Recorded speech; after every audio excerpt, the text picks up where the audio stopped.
खाल के। ठाकुर कहाँ बढ़ रे? कनकटवा कुकुर के औलाद।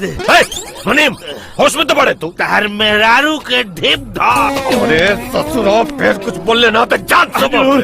ये सब हम देखी कहा किसनवा कहा था। किसनवा इतना पड़ गई कि हमरे गलिया दिला।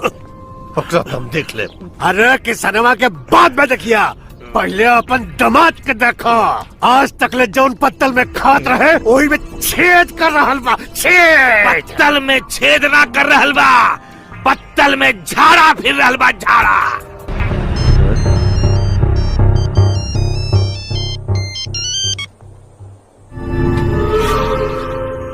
के बोलो तड़े?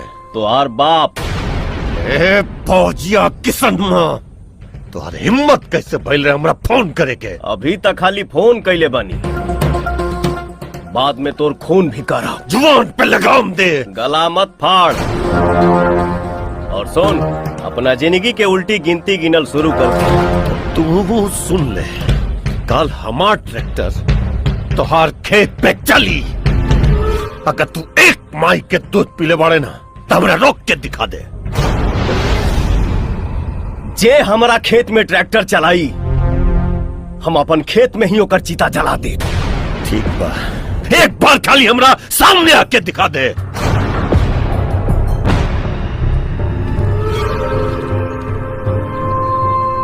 हजूर, हजूर, हीली हनुमान चालीसा और अपन जिंदगी के सिलेबस समझ के रट ली।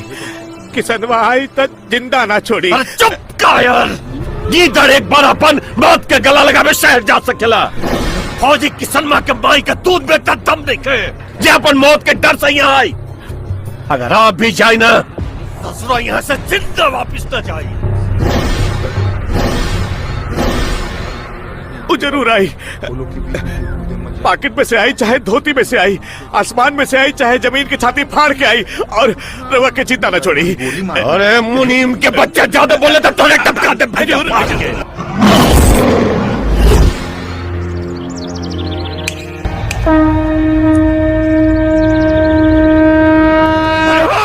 मौत के सामने देख के फाट के टाट लाग गई। अगर तोहनी के पैदाइश में फर्क नहीं थे ना, जब तक बजाई बाज के जइहा संगे तोरी बहन का। अरे देखत क्या बारे, मार के कर दे ससुरा।